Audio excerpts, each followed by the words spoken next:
Claude Neuschwander, 78 ans, est un entrepreneur français dont la vie est jalonnée d'aventures de militance.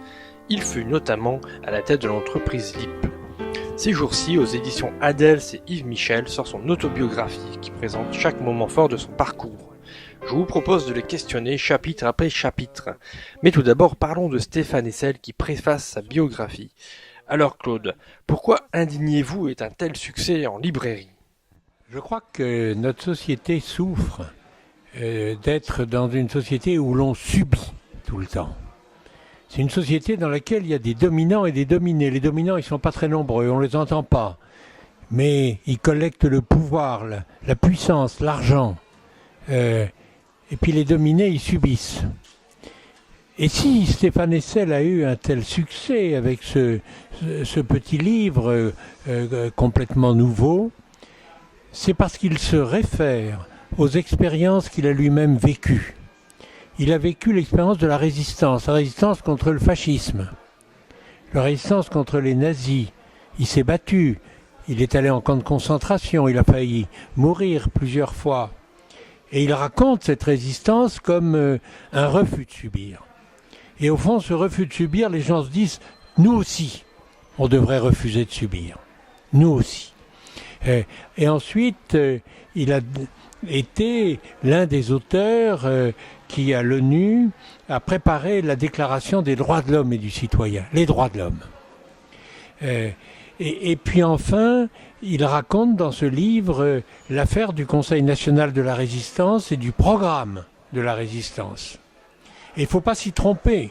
C'était sous la 4e République, mais c'est ce qui fait qu'il y a eu les 30 glorieuses, 30 années glorieuses, 30 années dans lesquelles les gens ont bien vécu, ont progressé, ont vu leurs enfants qui progressaient par rapport à eux.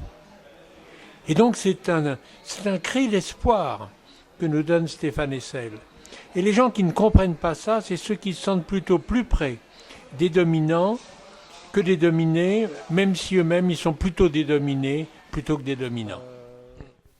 La première partie du livre s'intitule « Éveil d'un militant » et le premier chapitre parle d'une enfance bourgeoise entre 1933 et 1943 environ, pendant la guerre donc.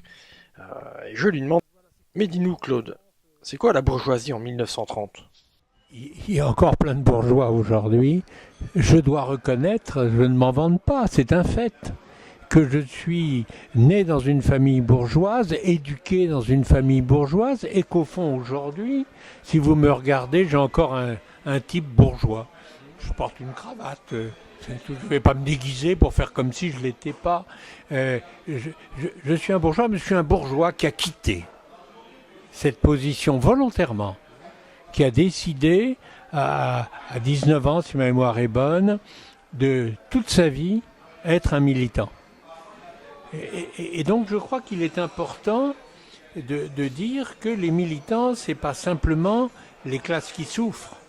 C'est la solidarité des classes moyennes, des classes bourgeoises, des classes populaires et des classes qui se trouvent en situation d'exclusion. C'est l'ensemble de ces classes qui doivent former la militance parce que c'est sur elles que ça pesantit le poids des dominants. Alors, question un peu provocation, est-ce que les dominants, c'est pas la bourgeoisie justement ? Non, la bourgeoisie a été au XIXe siècle, au XXe siècle, assurément une classe capitaliste. Nous sommes depuis 30 ans devant une autre forme de capitalisme qui nous fait presque regretter le capitalisme qui était du temps des 30 glorieuses ou de la Troisième République. Ce capitalisme-là était un capitalisme d'industriels qui fabriquaient sur un territoire, qui avait des salariés, dont les patrons, j'en ai connu beaucoup, j'en ai été, étaient attachés à leurs salariés, même s'ils avaient des conflits sociaux. Depuis 1980, la classe dominante n'est plus celle-là. La classe dominante est la classe des financiers.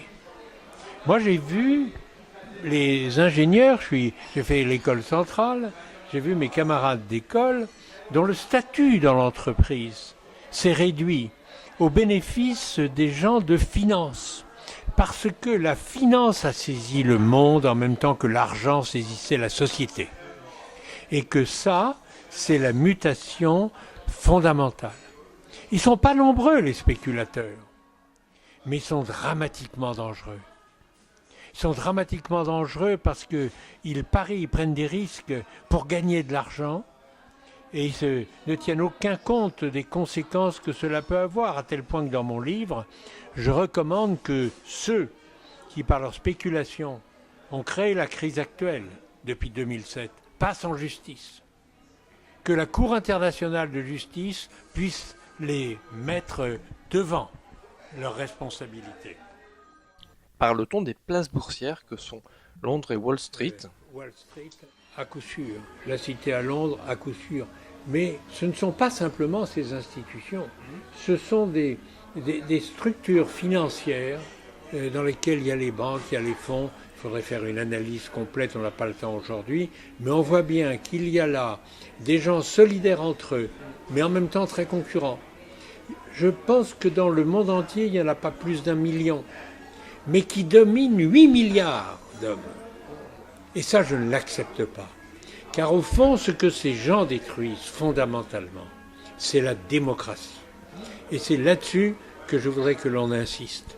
C'est la démocratie que l'on détruit. C'est la démocratie qu'il faut rétablir dans toutes ses dimensions. La démocratie, ce n'est pas seulement l'élection, c'est déjà l'élection. La démocratie, c'est que dans tous les actes de la vie quotidienne, chacun puisse peser sur ce qui touche à sa vie quotidienne. Et je crois que c'est fondamental. Et je constate qu'en même temps que les pays industrialisés, les plus vieilles démocraties du monde, l'Angleterre qui a commencé, les États-Unis, la France avec sa révolution, s'endorment dans une démocratie qui devient formelle, dans une démocratie qui n'a plus de vérité, dans une démocratie qui ne permet plus d'organiser le vivre ensemble, et qu'en même temps, les pays arabes découvrent la démocratie, que les jeunes se lèvent, se battent, meurent pour installer la démocratie dans leur pays. Je ne sais pas s'ils y réussiront tous tout de suite, parce qu'il y a des problèmes qui se posent toujours de transition. Mais je trouve que c'est fondamental de voir que dans des pays aussi caractérisés que sont les pays arabes et les pays musulmans, des jeunes se lèvent qui vont peut-être réduire le risque d'un extrémisme musulman, d'une religion qui redevient une religion civile, comme elle l'est dans nos pays, et que cette recherche de la démocratie, c'est certainement une des tâches que je voudrais affecter aux nouveaux militants dont je rêve.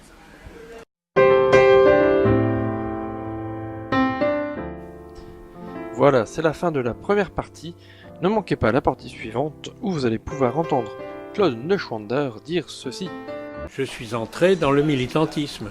C'est à la GEC que nous avons négocié avec les jeunes de la SFIO, les étudiants de la SFIO, menés par Michel Rocard, et les responsables de la GEC, dont j'étais, que nous allions ensemble prendre l'UNEF.